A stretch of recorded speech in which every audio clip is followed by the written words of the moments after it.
Mara, boa noite. Marisa, boa noite. Alberto, Ana, Célia, Ana Werneck, Belisaura, boa noite. Tudo novamente, Boa noite. certo? Boa Gente, noite. falar sobre mediunidade realmente é bem, toca muito a gente, né? Por isso a importância da gente estudar o livro dos médiuns, porque muitas dessas obras que a gente estava falando aí no começo, principalmente esse livro, né, No Rumo do Mundo de Regeneração, ali tem muito de mediunidade, ali tem muito de trabalho de mediunidade feito na espiritualidade, com médiuns, às vezes, que são levados em sono, né, no sono, para efetuar esses trabalhos. E aí, evidentemente, que a gente vai encontrar, né, dentro da codificação, é, como eu disse, esse manual, que é o Livro dos Médiuns, e com o tempo foram vindo outras tantas informações, somente quando essas informações elas vêm no tempo adequado, no tempo correto, no tempo certo, né? Nos quais a gente para e começa a pensar, a refletir sobre isso.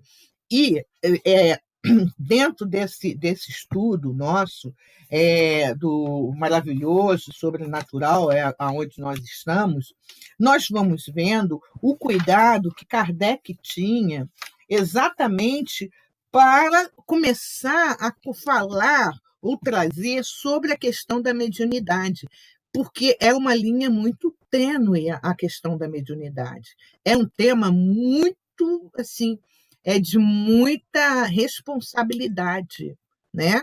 Mesmo quando a gente vê algumas obras, por exemplo, né? Eu me lembro, uma vez lendo um dos livros de Dona Ivone, não lembro se é Recordações ou se é Devassando, porque os dois são maravilhosos.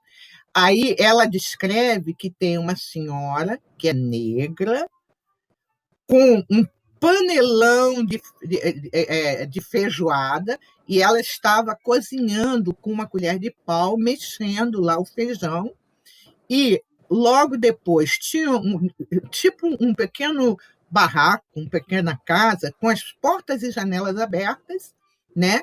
E lá tinham alguns espíritos. Até ela descreve como se eles tivessem promiscuidade. E aí, quando ela botava, eles estavam com fome, quando ela botava a comida no prato, quando eles vinham para comer, aquela comida, no pensamento dos espíritos, se transformavam em pedaços de seres humanos e eles saíram gritando e corriam para dentro do barraco, que tinha a porta aberta e a janela aberta. Isso quer dizer o quê? Eles não tinham nem noção que eles podiam sair dali, né? Eles saíam e voltavam. Então, isso tudo é descrito por Dona Ivone Pereira, quando ela traz Recordações da Mediunidade, é maravilhoso, Devassando o Invisível é incrível também. Então, tudo é mediunidade, tudo é no seu momento exato para escrever. A gente sabe, né, que até hoje tem pessoas que, em relação ao livro Nosso Lar, que não aceitam. E não aceitam. Não, não, não pode ser. Como é que vai ter água lá em cima? Como é que vai ter isso lá não sei aonde? Então, tudo é seu tempo. Lógico que há livros e livros. Por exemplo, Rosângela, tenho reservas com livros do Robson Pinheiro. Então, um que chamado Dragão, sei lá o que é, uma cobra horrorosa na capa, assim, mas aquele tal negócio. Se vocês perguntarem, você leu? Ainda não. Então, eu vou ler. Porém, né, porque é importante, conforme a gente está fazendo os estudos, a gente vai lendo e vai refletindo. Poxa, mas isso aqui é meio complicado, isso aqui é meio assim. E vai fazendo as nossas anotações. Por isso, o Kardec traz no Livro dos Médiuns alguns questionamentos, né? Quando ele vai falar do maravilhoso, do sobrenatural, aí ele vai dizendo uma coisa que a gente ficou marcado, acredito que ficou marcado com vocês também. Ele falou assim: sobrenatural seria no juízo, ele não fala o juízo final, mas no final, aqueles corpos se agregarem de novo e levantar-se. um morto que está morto, mortinho da Silva, né? Já está praticamente nos ossos, se levantar e voltar à vida. Isso é maravilhoso e sobrenatural, né? Realmente, tá? E nós vimos anteriormente que ele fala sobre isso, né? E hoje é o item 12, ok? É o 12, né? Isso aí. No item 12. Peraí, Rosângela. O item Fala. 12, qual capítulo? É a primeira parte, capítulo 12, do maravilhoso e do sobrenatural. Vê se você acha. É o capítulo 2, item 12. Capítulo 12. Capítulo 2. Meu Deus. 2. Capítulo 2. O capítulo é 2. O item é 12. Não é 11, não, Rosângela. Aqui no meu tá 11. Hã? O meu tá 12, marcado para. O 11 a gente já leu. Hoje tá O 12. meu também tá 12. Em lógica elementar, começa aqui, em lógica elementar. É isso. Em lógica elementar. Ok? Ok, Ana? Então tá. Em lógica elementar, para se discutir uma coisa, preciso se faz conhecê-la, porquanto a opinião de um crítico só tem valor quando ele fala com perfeito conhecimento de causa. É engraçado, eu não tinha nem olhado assim, prestado atenção nisso, e a gente acabou, né, Vera, falando de uma coisa que acaba ele falando aqui para a gente, né? E é verdade, porque, por exemplo, tem alguns livros, né? A Célia sabe, o livro do Bacelli, aquela coisa. Não os primeiros dele são maravilhosos. Mediunidade e sintonia, mediunidade e evangelho. Agora, tem uns outros, né? Ai, caramba, esqueci. Eu estou com o livro na cabeça, esqueci. São os mais atuais. Os mais atuais são aqueles que a gente fica meio preocupada, né? Mas a gente vai ler, ver o que tem. Eu acho que o bacana é isso. Acho que, no fundo, o bom é isso. É você vai ler. Paulo não fala? Tudo me é lícito, mas nem tudo me convém, né?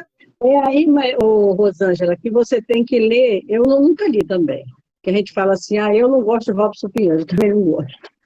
Mas eu comecei a ler. Às vezes a gente tem que acabar de ler para poder fazer a crítica. Porque a gente critica sem conhecimento. É o que ele fala aqui, né? Porquanto a opinião de um crítico só tem valor quando ele fala com perfeito conhecimento de causa. Olha só como ele nos chama, e isso não é só, para várias outras coisas também. Até às vezes uma entrevista que a gente vê de alguém, né? Já não vou ler mais, já sei que vai falar besteira. Veja e tire as suas conclusões, né? Tem algumas que eu não consigo, não, confesso. Mas tem algumas que, quando eu começo a ler, eu falei, não, gente, isso daqui não vai dar em lugar nenhum. Mas, olha, estou sendo crítica, eu estou sendo ácida. Eu não estou dando tempo para poder ler, né? Realmente. Vocês querem um exemplo que eu coloco assim, que é meio traumático? O livro de Machado de Assis, Esaú e Jacó. Gente, porque na época de escola eu fui obrigada a estudar. E aquilo que você é obrigado a fazer, né? Como é que é? Obras póstumas? Não, Brás Cubas, sei lá como é que é o nome. Livro de Machado de Assis. Brás Cubas, O único que eu não consegui ler foi Os Sertões, de Euclides da Cunha. Esse eu não consegui ler. Mas aí, aquele O Cortiço eu li de cabo a rabo.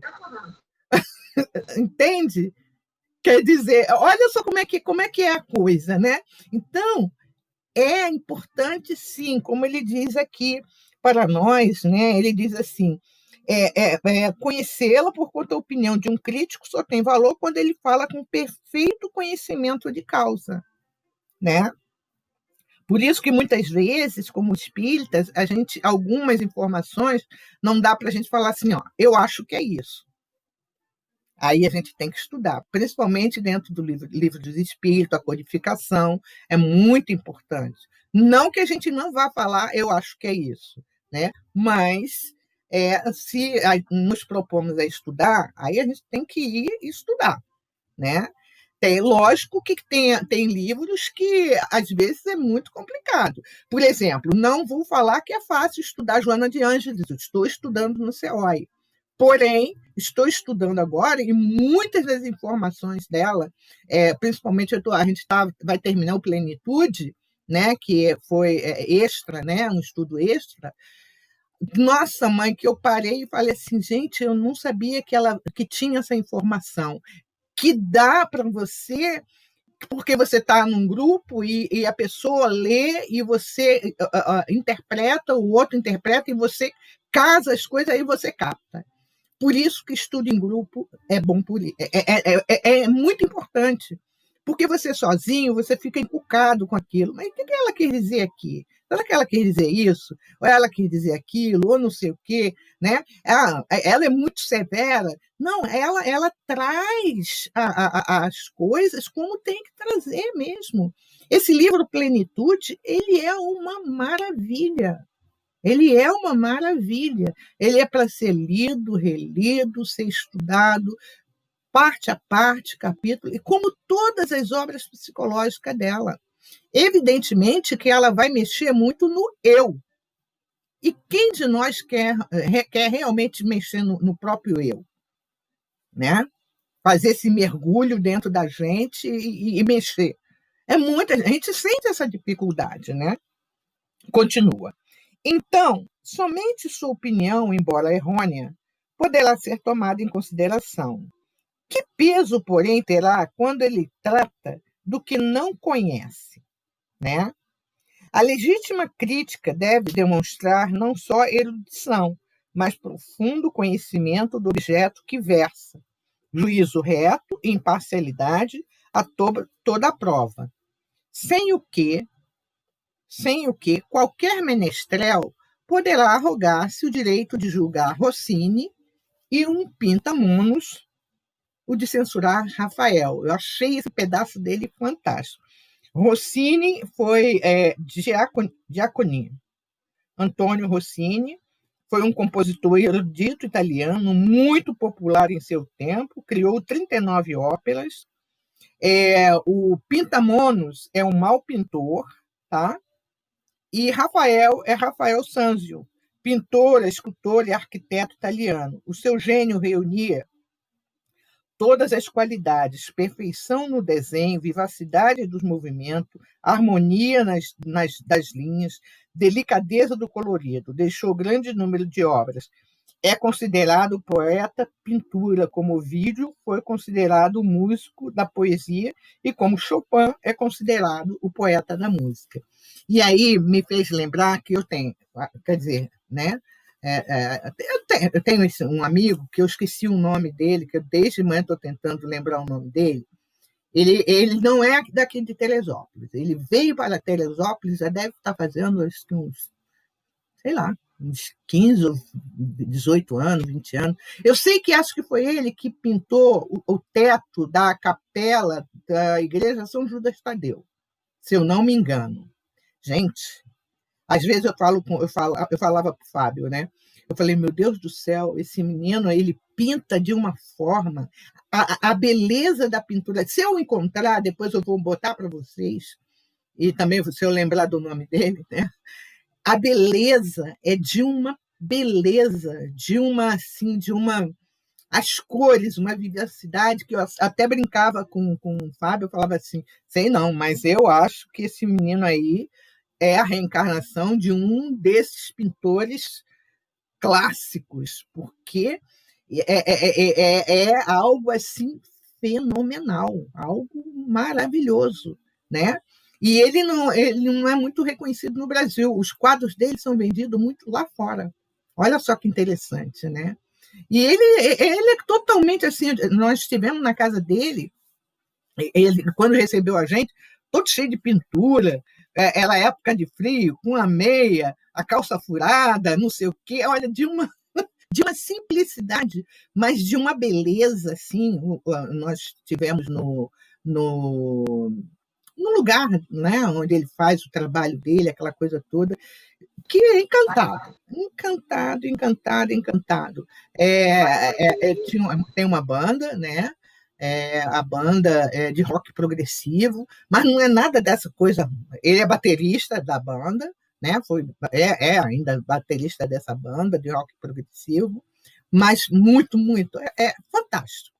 E ele fez essa, segundo eu soube, a pintura do teto lá da Igreja São Judas Tadeu, ou Santo Antônio, mas acho que é São Judas Tadeu, um negócio desse. Tá?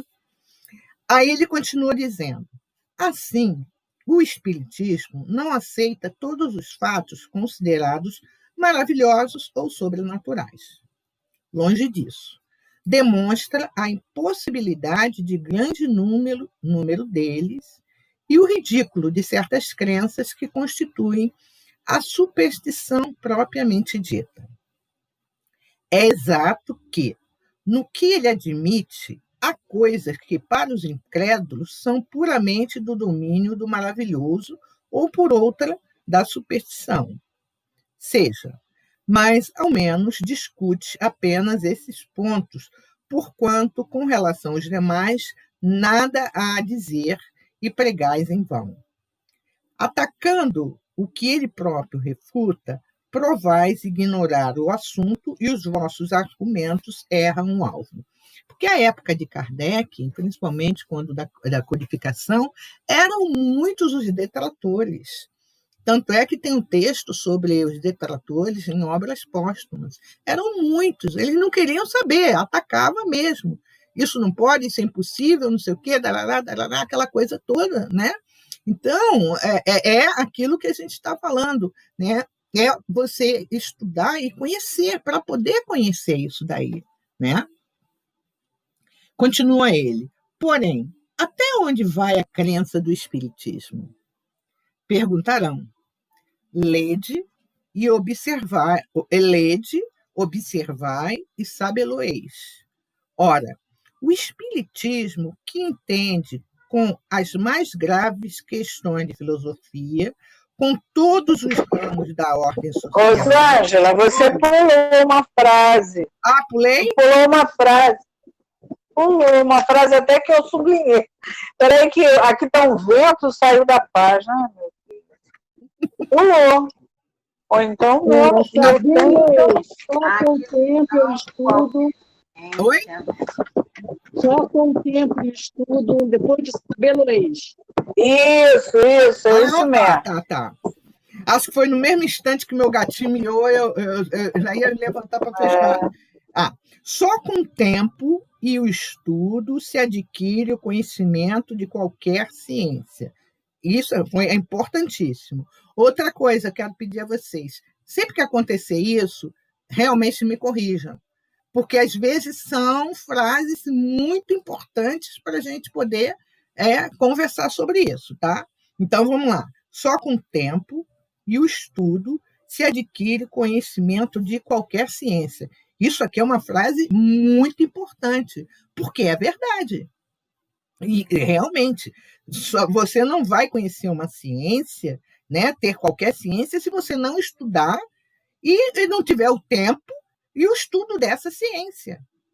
Né? Não tem como. É por isso que a gente vê, por exemplo, hoje muita gente falando assim, como? Já tem vacina? Mas o que é isso? Mas, gente, os tempos são outros. São muitos os cientistas trabalhando em vários locais, trabalhando, cientistas que viravam, ou, com certeza, dia e noite para trabalhar sobre isso. Então, por que não? Né? Por que não ter... Fala, velhinho. Não, e outra coisa, a gente observa as pessoas que não conhecem o Espiritismo e que criam teorias porque ouviram falar, né, sem dar uma lida, sem ver a questão do bom senso, a parte filosófica, né? Eles se prendem na questão dos fenômenos da reencarnação para falar que não existe. né? Que a gente... Então, aí você vai vendo, outro dia eu recebi de um testemunha de Jeová, ele falando sobre a reencarnação, o absurdo, né, da reencarnação, as coisas todas que o Espiritismo prega. Aí ele vai... Olha, eu ia anotar tudo para poder ir no livro do Céu e Inferno para poder responder, sabia? Mas depois eu falei, deixa para lá, eu não vou responder nada. Porque a pessoa realmente não tem a mínima... E ele falou, já fui espírita, o cara, pastor. Eu sei o que é isso. Foi espírita, o cara só falou asneira. Entendeu? Então, quer dizer, uma pessoa que não estuda, não procura ler. Porque uma vez eu ouvi o doutor Paulo César Frutuoso falando que ele achou tudo um absurdo que acontecia com o pai dele, né?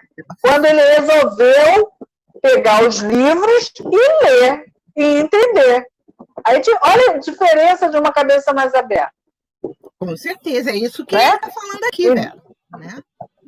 Exatamente, É isso mesmo. Não adianta criticar o espiritismo. As pessoas que criticam o espiritismo não têm a mínima ideia do que seja. Da profundidade disso. Nós estamos tendo agora, depois de tantos anos estudando, como é profunda a doutrina, não é? Com certeza. Quem nunca ouviu falar, que para nós sabermos, nós entendermos bem, quem nunca ouviu falar que quando a Xuxa estava no auge, que se rodasse o disco da Xuxa ao contrário, era a voz do demônio. Quer dizer, você entende? Quer dizer, então, aí fala assim, não, porque se rodar ao contrário é o demônio falando. Olha, as pessoas... Porque ela fez pacto com o demo, entendeu? Tem pacto com o demo. É que nem a vacina agora. Exatamente, gente. A jacaré. Olha, essas pessoas que falavam da Xuxa estão falando agora que a vacina vai interferir no DNA, entendeu? Aí você vê cada asneira que, pelo amor de Deus, se eu não entendo de ciência, eu fico calada, né?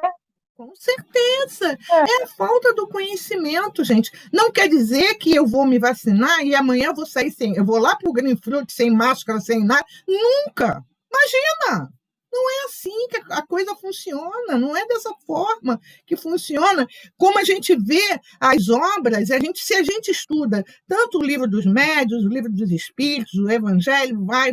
Você estuda uma vez, você vai ter que ir estudando, e a cada estudo são informações que vão surgindo para você que você não viu que estava ali. A gente não viu. A questão toda é essa. Estava ali, mas é como que passou. Naquele momento, a gente não teve como essa questão da crítica, que a gente começou um assunto e acabou caindo exatamente esse tema, né? Então, conforme ele diz aqui, aí vem agora, ora, o Espiritismo, que entende com as mais graves questões de filosofia, com todos os ramos da ordem social, que abrange tanto o homem físico quanto o homem moral, é em si mesmo uma ciência, uma filosofia que já não podem ser aprendidas em algumas horas como nenhuma outra ciência. Gente, isso aqui em 1862, né? 1857, o Livro dos Espíritos, acho que é 62, em 1862. Vocês não estão sentindo falta de alguma outra palavra aqui, não? Ele fala em filosofia, fala em ciência. Não está faltando? Ou está? Religião. Pois é. Mas por que ele não fala a religião? Primeiro ele trata da filosofia espiritualista. Porque quando se fala da questão da religião espírita, não é como a religião tradicional. Por quê? Dentro da religião tradicional tem os dogmas, tem o Papa, tem não sei o quê, essa coisa toda. Claro, ele vai falar da questão da religião, como ele fala anteriormente, mas há uma explicação sobre isso daí. Por exemplo, não é que às vezes a pessoa fala assim: a minha religião é espírita. Alguém pode chegar e falar: então lá vocês têm comunhão? Lá vocês têm isso? Aí a gente fica, né? Então, há que a gente tem que ter, às vezes, muito cuidado mesmo, porque em muitas partes o próprio Kardec ele cita isso, uma ciência, uma filosofia que já não pode ser aprendida em algumas horas como nenhuma outra ciência. Ô, Rosângela, uma vez o Evangelho falou para mim assim, o espírita estuda um cara, um tal de Kardec que fala, mas olha só, aí eu vou de Kardec, foi um filósofo que se interessou pelas coisas que diziam como sobrenatural e foi estudar. Então quem é o líder de vocês? Aí eu falo assim, Jesus. Ele é o nosso líder. Então nós estudamos o que ele deixou para a gente. Falei, não, a gente não tem pastor, a gente não tem padre, certo? Existe o dirigente que é o dirigente do centro, tá? Que está subjugado a Jesus.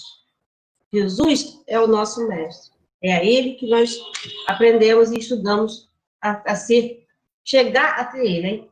Nunca mais falou mais nada. Né? E isso é importante até para que a gente observe, por exemplo, né? A nossa casa como é que fala mesmo, Célia? Nós não temos mais presidente,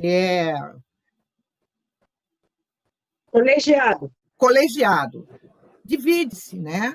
Porque há casas, e a gente vai encontrar pelo Brasil adentro, em que o presidente ele fica 20, 30, 40 anos ali, quando desencarna ainda quer ser mentor da casa, se deixar.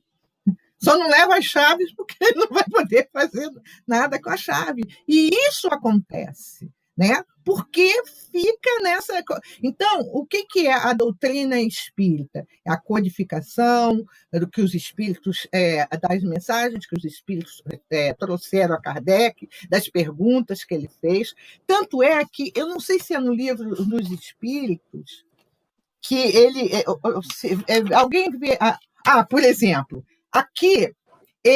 olha como é que é a capa do livro. Espiritismo Experimental. O livro dos médiuns ou guia dos médiuns e dos evocadores. No livro dos Espíritos, acho que fala sobre filosofia espírita, né? Não, filosofia espiritualista, alguma coisa assim. Vê para mim, Célia. Na capa. Aí ele diz assim, eu vou até ler para a gente. Ensino especial dos espíritos sobre a teoria de todos os gêneros de manifestações. Filosofia espiritualista mesmo. Filosofia espiritualista. Entenderam? Como ele não usa assim, religião. Por exemplo, quando ele foi o primeiro título do livro do Evangelho segundo o Espiritismo era Imitação do Evangelho. Aí mudou para o Evangelho segundo o Espiritismo, né? Então a gente vai estudando e a gente vai prestando atenção nos detalhes pequenos. Aí deixa eu ler só a capa, né, onde está. Ele diz assim: a teoria de todos os gêneros de manifestações, os meios de comunicação com o mundo invisível, o desenvolvimento da mediunidade, as dificuldades e os tropeços que se podem encontrar na prática do espiritismo, constituindo o segmento do Livro dos Espíritos.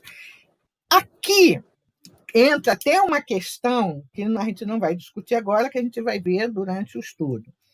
Ele usa aqui um termo, o desenvolvimento da mediunidade. Olha só que interessante. A mediunidade pode, então, ser desenvolvida? Olha o que Kardec colocou. né? Lá na capa do Livro dos Médiuns, o desenvolvimento da mediunidade. Aí alguns hoje falam assim, não, mas a mediunidade não se desenvolve, educa. Né? Sim, ela precisa ser educada e a gente vai ver, né? Como antigamente, até eu trouxe quando falava sobre que a mediunidade era do corpo, não vinha do espírito, lembram? Né? Mas isso a gente vai estudando, porque algumas informações elas vão vir no tempo exato, que a gente pode entender e captar isso daí, né? Continuando aqui. Oi, a mediunidade orgânica, né? Oi? A mediunidade é orgânica. É orgânica, isso. Mediunidade é orgânica. Então, ela é orgânica, mas ela é um atributo do espírito. Quem não vem com a missão de ser médium para trabalho, ele é médium sim, porque ele consegue contactar com o guia espiritual dele. Mas para ser meio entre mundo espiritual e mundo físico, ele não vem com essa missão. E ele pode morrer a vida toda tentando, e ele não vai desenvolver essa mediunidade. É uma mediunidade estática. A mediunidade dinâmica de trabalho, ela é orgânica porque ela depende de uma pineal preparada para isso. E nem todos nós temos a pineal preparada para isso. Pois é. Né? É exatamente isso. E aí a gente vê como é que a gente começa a entender isso aí. Exatamente com as obras de André Luiz, né? O Sérgio Felipe Aleixo, doutor Sérgio Felipe, quando ele vem falar e faz estudo sobre a pineal, né? Evidentemente que isso tudo é num crescente. Se as coisas que ele falou, algumas coisas que ele falou na época, que Kardec trouxe para nós, 300 livros foram queimados, se ele falasse outras coisas, ele era queimado junto com os livros. Né? É doutor Sérgio Oliveira, não é Aleixo. Sérgio Oliveira, né? Sérgio Felipe é outro. É Sérgio Felipe Oliveira. Sérgio Felipe Oliveira. Agora, o desenvolvimento que eu entendo, essa palavra, ela é muito relativa, né? Porque não é que você vai desenvolver uma coisa que você não tem. É que você vai colocar em prática e cada vez você será um melhor instrumento. É nesse sentido. O desenvolvimento. Aí, por quê? Porque a gente vai educar essa mediunidade e cada vez, né? Aí a gente vai educar, mas ela vai desenvolvendo, quer dizer, ela vai se aprimorando. Porque um médium, eu me lembro de uma companheira da casa, que ela, quando foi para casa e foi para a mesa mediúnica, ela dava soco na mesa, aí o Bira chamou a atenção dela. Entendeu? Ela reagia com violência, né? Então ela falou, hoje eu não faço mais isso, eu presto atenção em mim, né? No que ela consegue, quer dizer, isso aí é uma educação. Sim. Mas ela começou, o próprio Bira dizia que ele quebrava, né, tudo, ele jogava tudo no chão quando ele começou. E educou. Né? Foi desenvolvendo, trabalhando essa mediunidade. E aquele negócio de ser orgânico, nós já falamos sobre isso. Já.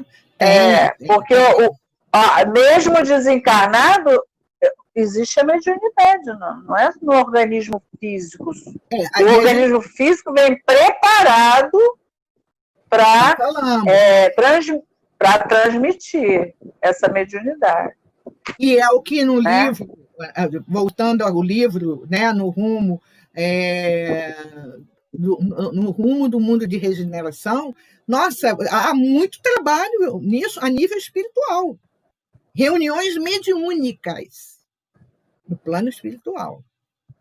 Aí a gente fala, mas pode haver? André Luiz fala muito sobre isso. As obras de André Luiz falam muito sobre isso.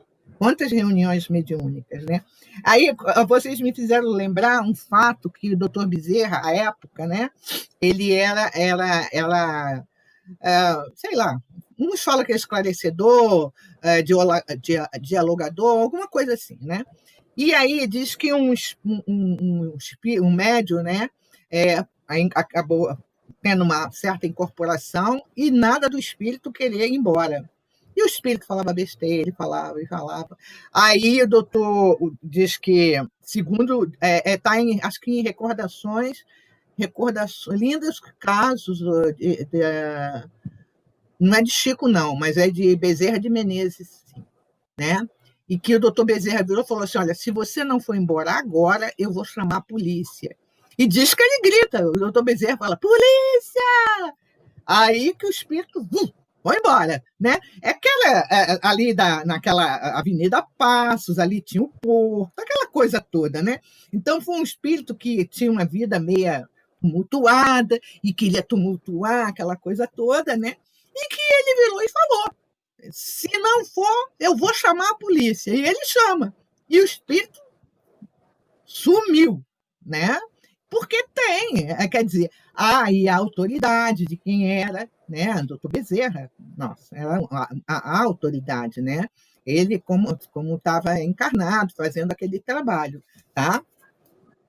Continuando, eu começo tanta puerilidade haveria em se querer ver todo o espiritismo numa mesa girante, como toda física, em alguns brinquedos de criança. A quem não se limite a ficar na superfície, são necessários não algumas horas somente, mas meses, olha só, são necessários não algumas horas somente, mas meses e anos para lhe sondar todos os arcanos. Olha o que nós estamos falando. Então, não vai ser uma pessoa que leia o livro dos Espíritos e fala assim: eu já li e já entendi, e eu sei que é isso, ou não aceito aquilo. Não. Porque quando a gente vai estudar, cada questão ela se desdobra. Tem umas questões que é de fácil entendimento, você pega. Tem outras que você tem que trabalhar aquelas questões, né? Por exemplo, uma questão que eu acho muito, muito assim, muito profunda eu não sei se é 257 ou 259, que trata das sensações dos espíritos. Gente, aquilo ali, nossa, não dá para estudar num dia só, porque é muita informação que vem ali. Sente dor, não sente dor, sente fome, não sente fome, sente frio, não sente frio, mas como? Por quê? Né? Aí entra o perispírito, aí entra uma série de coisas. Por isso que o estudar é exatamente isso, é par e passo. É a gente olhar uma palavra, nossa, não entendi o que quer dizer essa palavra. Será que a gente pode conversar? Pode me explicar de novo o que quer dizer isso, o que quer dizer aquilo? Né? Então, ele diz aqui, são necessários não algumas horas somente, mas meses e anos. Lógico, o doutor Bezerra, quando ele recebeu o livro, ele leu em algumas horas, mas quem é esse espírito, né? E a gente sabe todo, ou quase todo o histórico, ou alguma parte, muito pouca, da história dele, né?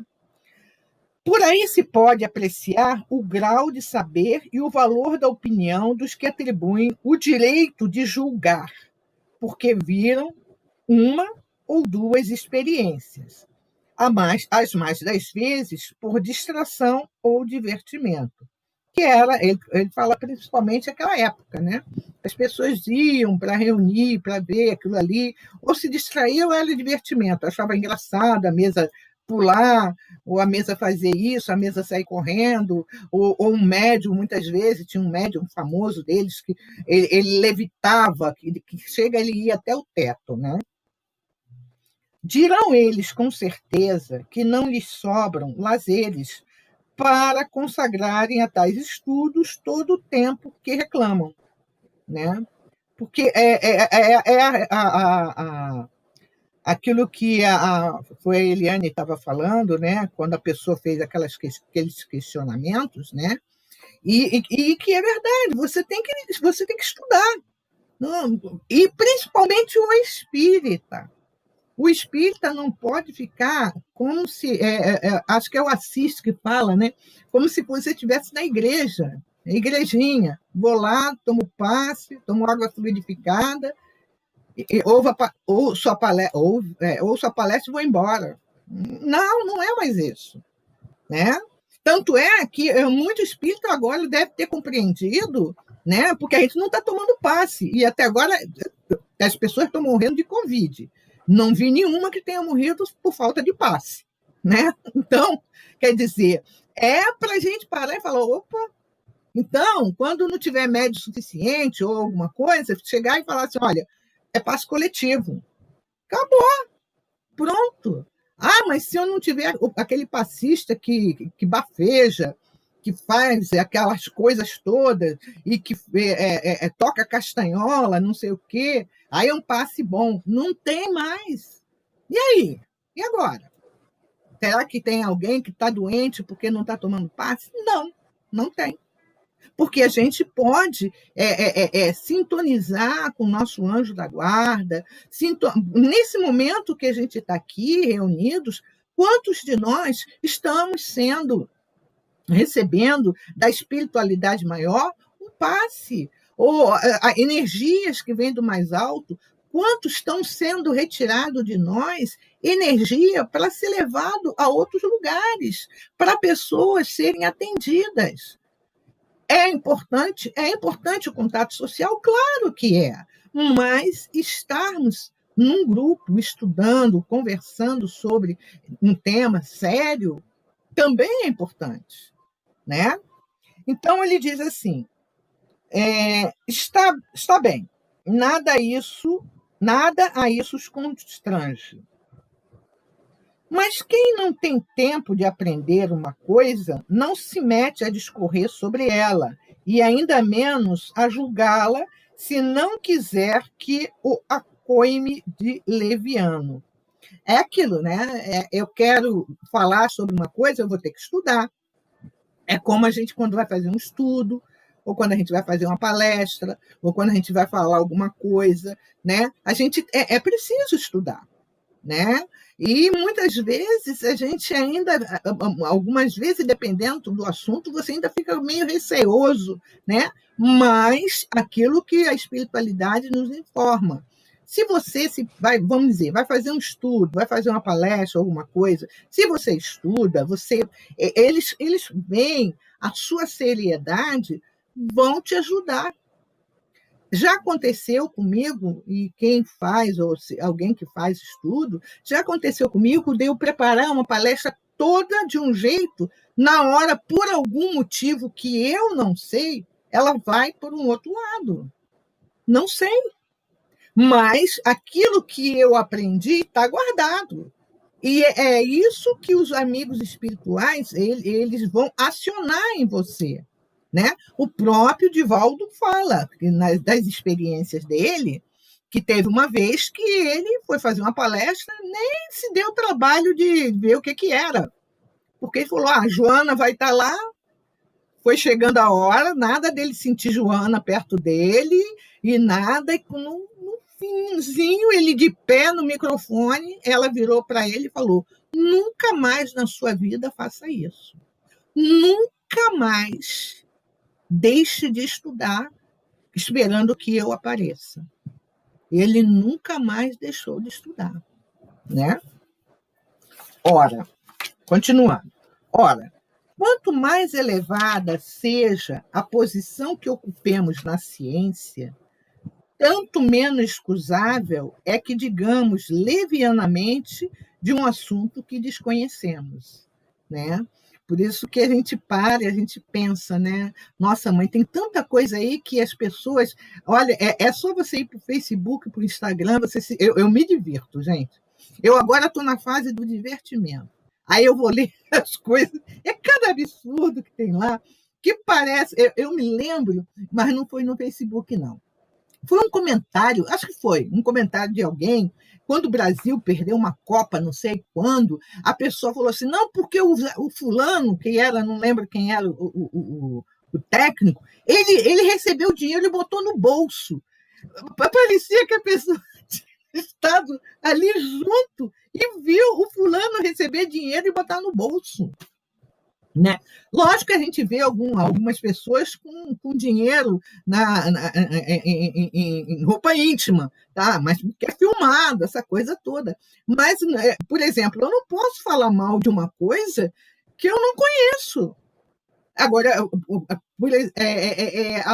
vamos dizer, algumas coisas dentro da doutrina espírita que nós estudamos, que a gente conhece, a gente pode sim discutir. Ó, fulano, não é bem assim, não é desse jeito, é desse jeito, é isso, isso.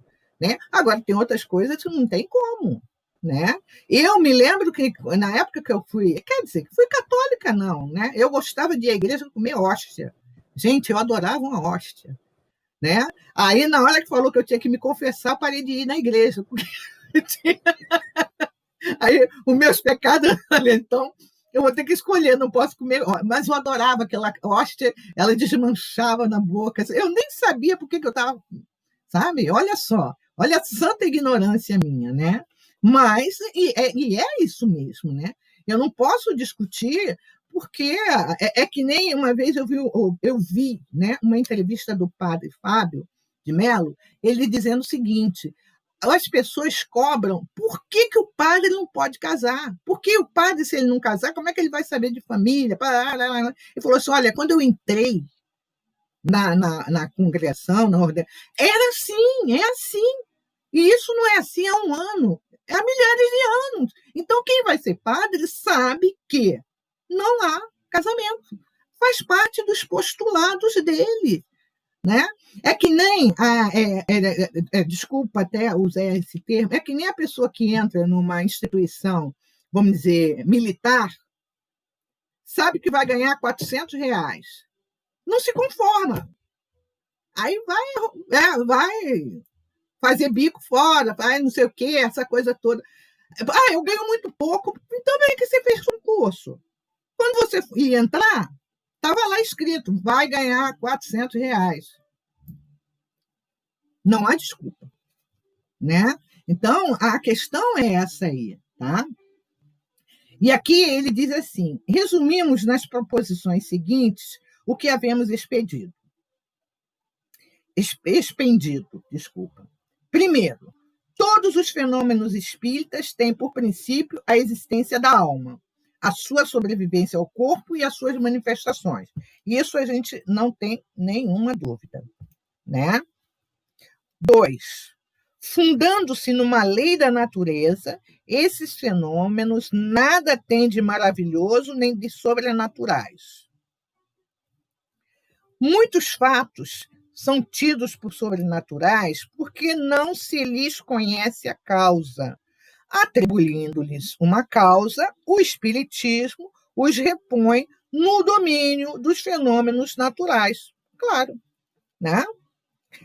Entre os fatos qualificados de sobrenaturais, muitos há cuja impossibilidade o espiritismo demonstra, incluindo-os em um número das crenças supersticiosas. 5º, se bem reconheça no fundo de verdade em muitas crenças populares, o espiritismo de modo algum dá sua solidariedade a todas as histórias fantásticas que a imaginação ha criado. Né? Ele não é solidário com essas coisas. Tá? Julgar o espiritismo pelos fatos que ele não admite é dar prova de ignorância e tirar todo o valor à opinião emitida.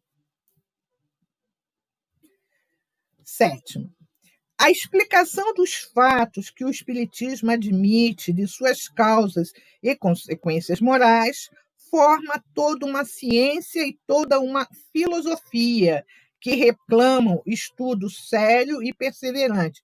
Foi o que nós vimos lá, quando ele diz que o estudo não pode ser em algumas horas, em algumas semanas, em alguns meses. Né? É muito tempo. Tem que ser muito tempo, não vai resolver isso em poucos meses. Já sei tudo, sei como é que é, não vai mesmo. O espiritismo não pode considerar crítico sério, senão aquele que tudo tenha visto, estudado e aprofundado com a paciência e a perseverança de um observador consciencioso, que do assunto saiba tanto quanto qualquer adepto instruído, que haja, por conseguinte, aurido seus conhecimentos algures, que não nos romances da ciência, aquele a quem não se possa opor fato algum, que lhe seja desconhecido, nenhum argumento de que já não tenha cogitado e cuja refutação faça não por mera negação, mas por meio de outros argumentos mais peremptórios. Aquele, finalmente, que possa indicar para os fatos averiguados causas mais lógicas do que a que lhes aponta o Espiritismo. Tal crítico ainda está por aparecer. Né? E aí, a número 15, para a gente não quebrar, que é bem extensa, nós paramos aqui. Já estamos falta 4 minutinhos, nós vamos fazer as nossas considerações, né? Viu como é que é interessante? Essa parte foi interessante, né? Principalmente, ele fala várias coisas ali, principalmente na questão de você ter o conhecimento da doutrina espírita, né? Às vezes a gente acha assim, porque leu... E isso é qualquer ciência, né? Qualquer ciência. Você leu alguma coisa, já sou. Até, por exemplo, a astrologia. Eu li alguma coisa de astrologia, eu já falo que eu sou astróloga. Não é. É uma ciência. A astronomia é uma ciência. E tantas outras ciências que tem por aí afora. Requer de muitos anos de estudo. Uma vez, eu vi uma pessoa, foi até um depoimento da pessoa, que a pessoa foi no médico, aí ficou 20 minutos, tal, aí o médico falou que a consulta era R$200. Aí a pessoa virou e falou assim, nossa, doutor, que isso é uma roubalheira, 20 minutos, R$200? Aí ele falou assim, não é 20 minutos que é R$200, são 6 anos de medicina, são não sei quantos anos de doutorado, não sei quantos anos de mestrado, não sei quantos anos de especialização, tal. Quer dizer, quando a gente vai pagar uma consulta, alguma coisa assim, lógico, né, tem uns que são um pouco exagerados, mas paciência, né? Ele quer valorizar aquilo que ele tem, tá tudo bem. Mas a gente não está pagando por aqueles poucos minutos, ou 1 hora, ou meia hora, que ele está nos atendendo. Se ele é um profissional consciencioso, a gente sabe por que ele está fazendo aquilo. E ele sabe por que está fazendo aquilo. Tem uns que exageram, mas... Mas isso, Rosângela, se aplica em todos os tipos de profissão. É que nem aquela história do cara que vai apertar um parafuso e diz, o parafuso custa R$1. Agora, apertar o parafuso vai custar R$1.000. Porque só ele sabe qual é o parafuso que ele vai apertar. É isso aí. Certíssimo. Eu estou vendo os parafusos, mas eu não sei qual vai apertar. É isso aí. Tem essa história, eu acho legal demais, né? Ele vai fazer isso daí, mas para apertar, mas eu sei aonde eu tenho que apertar esse parafuso. Porque, quer dizer, é isso que eu estudo, quer dizer, então quando você vai defender alguma coisa, ou quando você vai refutar alguma coisa, você tem que ter o conhecimento de causa, né?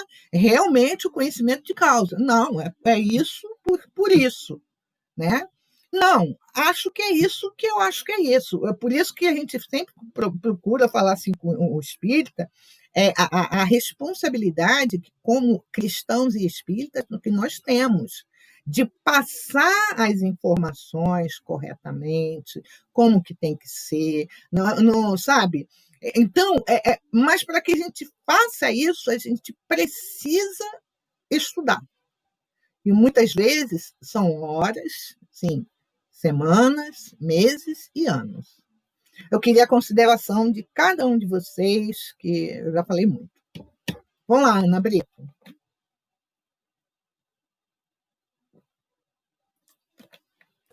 Tem nada a falar? Tem sim. Bom. Realmente é muito tempo, né? É a vida toda que a gente vai estudar. E a mediunidade é assim infinito, né?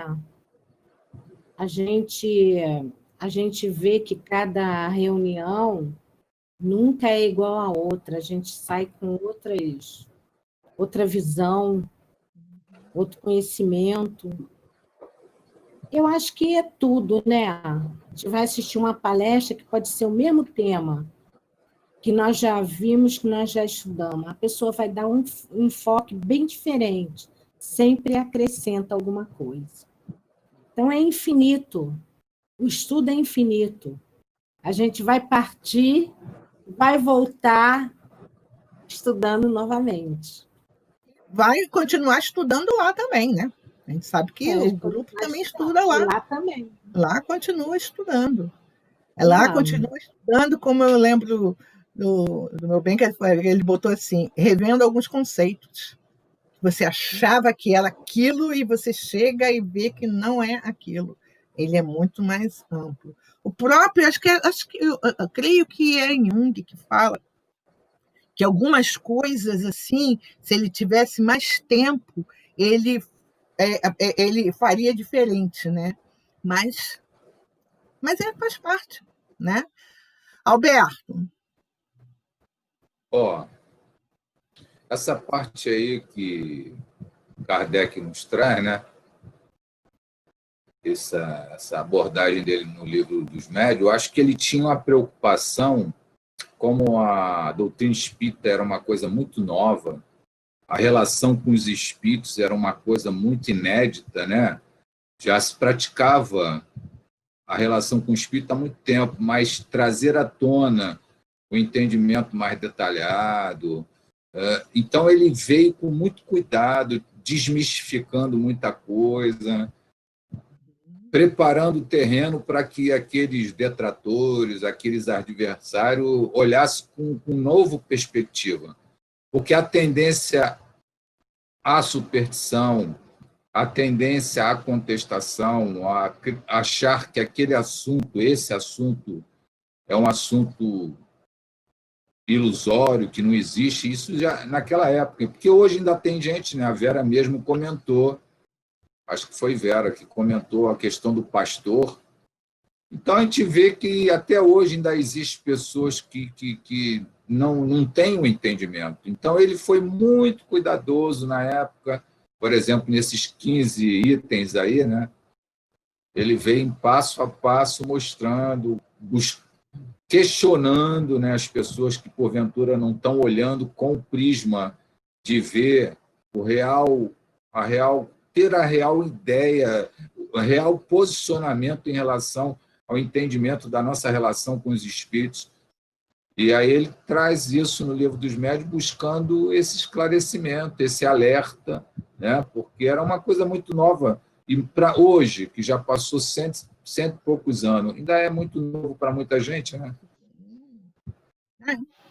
A nossa doutrina é muito nova, gente. Tem muita coisa, nossa, muita coisa. Aquele que falar assim, eu não preciso aprender mais nada, tá perdido. Está perdido mesmo.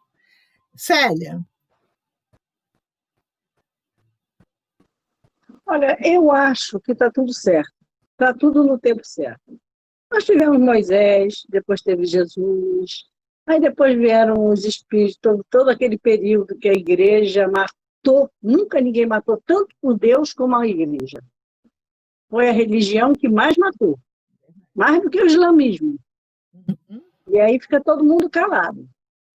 Mas eu acho que está tudo no tempo certo. Os espíritos não vieram e não disseram tudo. Kardec mesmo disse, se houver discordância entre o que a doutrina está dizendo, que a ciência chega à conclusão, fica com a ciência. E não foi dito tudo a Kardec. Foi dito uma partezinha. Nós que achamos que temos um grande conhecimento, mas não temos. E é por isso que a gente tem que ter muito cuidado com as novas leituras e os novos médiuns que aparecem, trazendo algumas informações que nos parecem mirabolantes. Porque outras coisas vão surgir. Exatamente porque a gente não tem todo o conhecimento. Kardec foi até um certo ponto. Dali, outros vão vir. Talvez na próxima encarnação, num outro país, num outro planeta de regeneração, mas nós não temos conhecimento suficiente para dizer que fulano está falando bobagem. E assim é a diversidade de religiões, é devido à diversidade de espíritos. Nós já temos conhecimento, condições de aceitar o que os espíritos trouxeram. Outro dia eu estava ouvindo um padre que ele tem no YouTube um programa, então ele disse um absurdo, que o espiritismo é uma grande farsa, porque o catolicismo recebeu toda a informação diretamente de Jesus. E nós dissemos que recebemos de espíritos. Que espíritos são esses? Quer dizer, é um espírito que ainda não está preparado para isso. Então, ele é padre. Ele está no lugar certo, de acordo com aquilo que ele acredita. E assim vai ser. Hoje mesmo, eu fui fazer artesanato, a menina estava falando, ela é evangélica. Aí ela me falou se eu já tinha lido sobre o Vale dos no Evangelho. Juro que eu nunca ouvi falar disso. Vale e que Jesus, o Vale dos Ossos. E que Jesus disse que ele um dia vai dar vida àqueles ossos. Eu fiquei calada, eu vou falar o quê? Nada. Tem situação que você não tem que falar. Eu não sei se eu estou com a verdade ou se ela está com a verdade, que ele escreveu aquilo lá. Eu não vou acreditar naquilo. Mas também não vou dizer a ela que ela é uma bobalhona que está acreditando em coisas que o pastor está dizendo. Não posso fazer isso. Cientificamente, como? Quer dizer, é tão óbvio. Os ossos, nem sei como é que eles chegam lá. Mas existe um tal de Vale dos Ossos. No evangelho deles, do pessoal evangélico. Mas é a tradução para mover, para que a pessoa ela não saia daqui. É isso. É que nem o quê? Se está na Bíblia, é como está na Bíblia. É como está na Bíblia. Não se faz interpretação. Mas qual é a tradução dessa Bíblia? Né? Quer dizer, então, e não tem como. Aqui dá com vontade da gente falar, dá, né? Conforme lhe convinha. Então, criou o Vale dos Ossos, que é para confortar o pessoal, de certa forma, que um dia eles vão reviver. É aquilo que você falou. De repente, né? Quem disse que a gente não foi aqueles que defendia a igreja? No meu caso, eu era para comer hóstia. Botava aquela roupa e ia brigar lá, e eu só que roubava hóstia e vinho. De vinho seco, era de vinho, né? E de hóstia. Né? Mas é aquilo, é o momento daquela pessoa. É diversidade agora da evolução de cada um. Certo. Não adianta a gente estar contestando os outros, porque nós também não temos a verdade toda. Porque Kardec ele diz aqui, por exemplo, se a pessoa não acredita que há um Deus, se a pessoa não acredita que nós sobrevivemos, não acredita na comunidade, não adianta, a pessoa, é isso que ela acredita, que no Vale dos Ossos Jesus vai chegar, e os ossos vão se reunir, e as veias... Fazer o quê? Um dia chega lá e nós também vamos avançar, porque nós também não temos todo o conhecimento. Com certeza. Né? Então, é isso. Né? É que nem a ciência. A crítica a algumas coisas que são escritas. A gente tem que ler de tudo, mesmo que seja ruim, para poder acreditar, para poder fazer uma comparação com aquilo que você tem de conhecimento e dizer, não, aqui está algum equívoco, mas desde que você realmente esteja embasado para dizer que aquilo não é possível. Verdade, é isso aí. Né? Vocês lembram que eu falei para vocês o negócio do holograma? Né? Eu até citei o nome de uma série da Netflix que tem, né, essa coisa toda. Quem diria a ciência, por exemplo, que você conseguiria conversar com uma amiga na Austrália, vendo no celular? E você pode fazer isso. E esse filme já mostra a menina com um grupo de fantasma que não conseguiu fazer a passagem, aí ela mente e diz que é um jogo de hologramas. Mas eles são fantásticos. Eu assisti esse filme. Eu assisti. Eu acho que vai ter outra temporada, porque eles voltaram a viver. Então tem alguma coisa que não está batendo aí.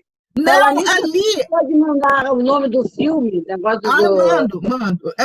Mas é bem infantil, mas é muito divertido. Não tem problema. Porque ela... Julie e os fantasmas. Julie e os fantasmas. Julie e os fantasmas. Quer dizer, para justificar a situação, ela diz que é um programa de holograma. É interessante. Eu vi com a minha neta que me chamou. Não, acho que foi a Ana Werneck que viu aquele seriado, e você também, sobre Além da Morte. Depois a vida além da morte. Falam de tudo, menos da doutrina que Kardec codificou. Não, mas olha, eu já cheguei à conclusão, Célia, outro dia eu estava pensando nisso, e ia até mandar uma mensagem para você. Eu acho que eles não quiseram associar a religião. Porque se eles colocam Kardec como um dos exemplos de ciência, eles poderiam atribuir porque ele criou o espiritismo, entendeu? Eles só botaram científico. Eles não botaram por isso. Mas se você pensando... você tem a impressão que aquela dona mesmo lá daquele lugar, ela é da Bélgica, aquilo parece ser uma charlatã, parece. Aquela da materialização, aquela da materialização foi demais. Estão contando o documentário. Ô, meninas, estão falando, dando spoiler do documentário. Por favor. Vai ver. É muito interessante, são vários casos. É interessante. Bom, tem na Holanda um instituto de formação de médios.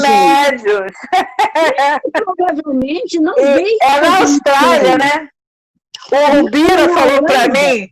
O Bira falou que na próxima encarnação a gente vai lá para essa escola dar aula. Ele falou, quem sabe a gente vai ser professor dessa faculdade aí. Eu gostei de uma passagem que ele foi fazer uma consulta com o cara, aí tudo ele perguntava, isso diz alguma coisa a você? Aí o cara, não. Isso faz não.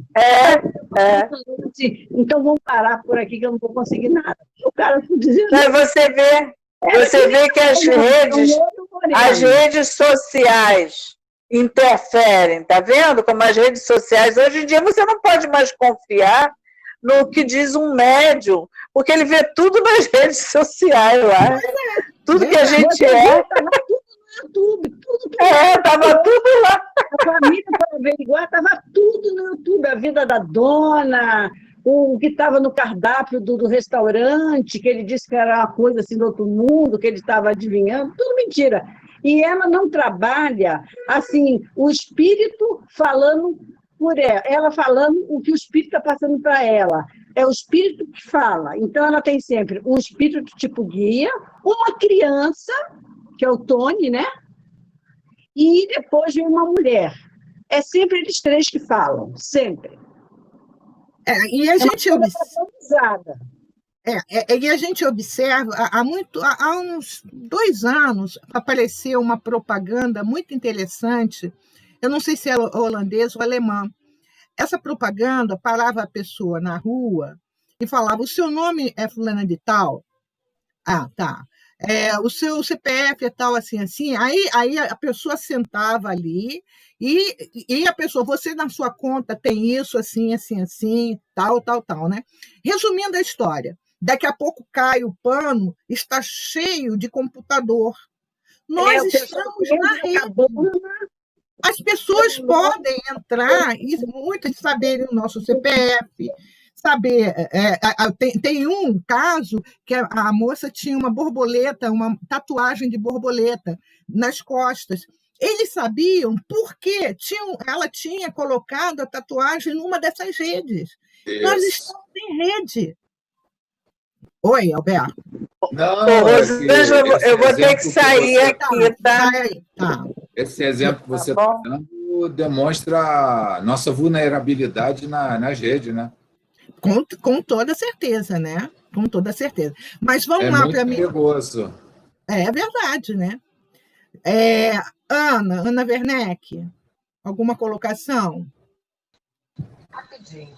Com relação ao filme, chegou a um ponto que eu achei até entediante, porque há uma repetição muito grande, umas coisas assim que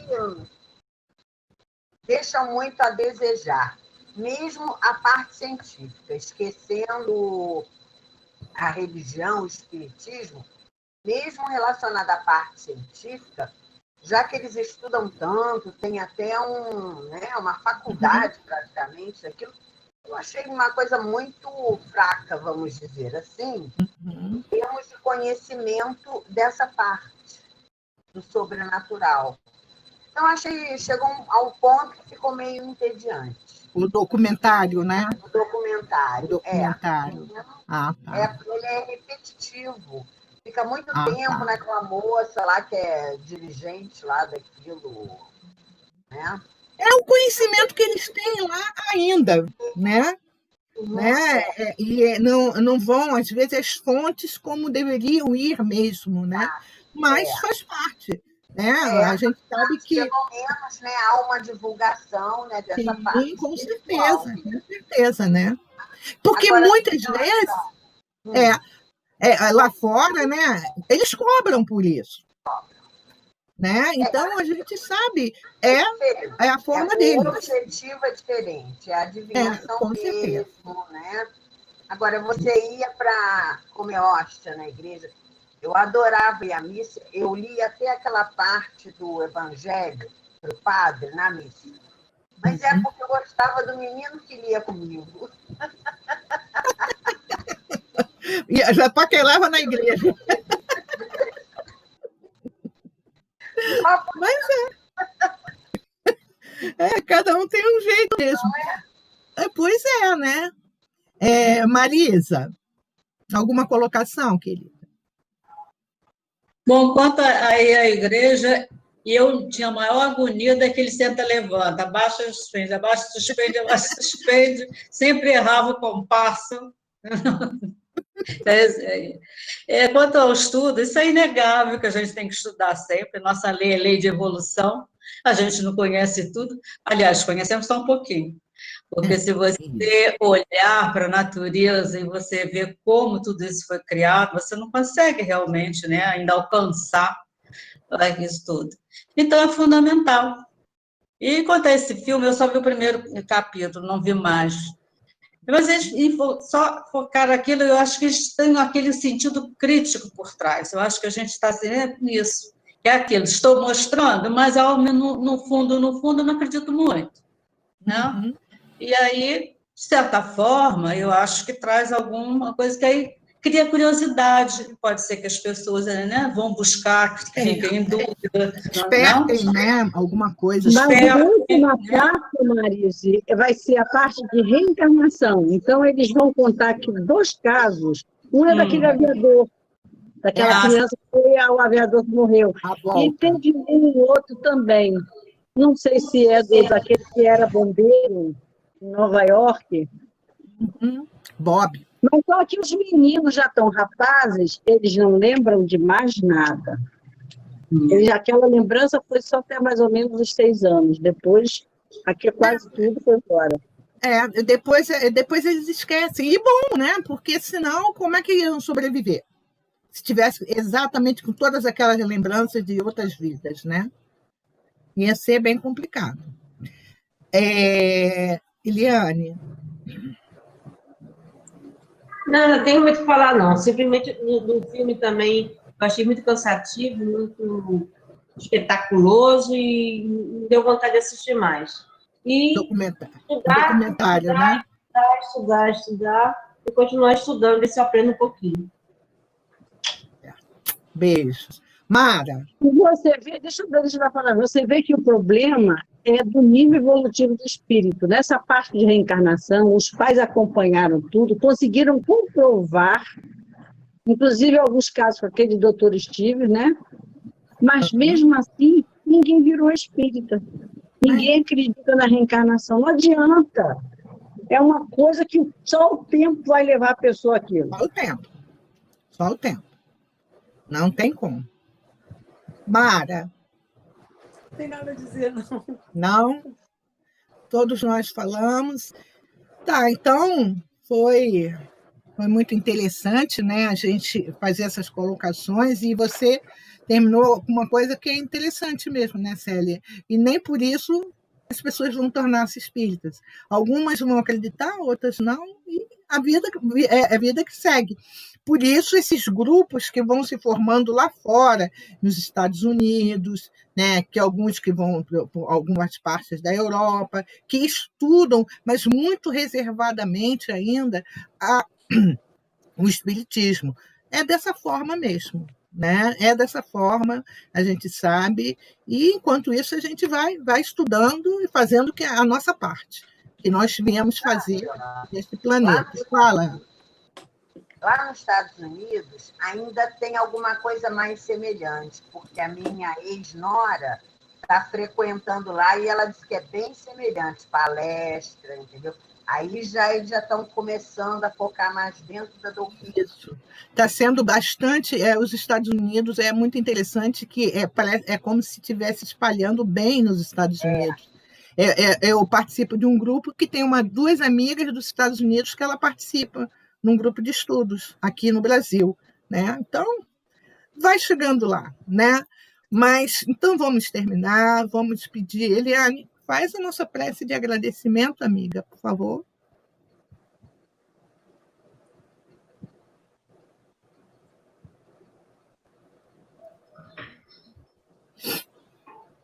Vou ler um textinho de Vida Feliz. Concede uma nova oportunidade ao teu desafeto, facilitando-lhe a aproximação. Mantém-te receptivo.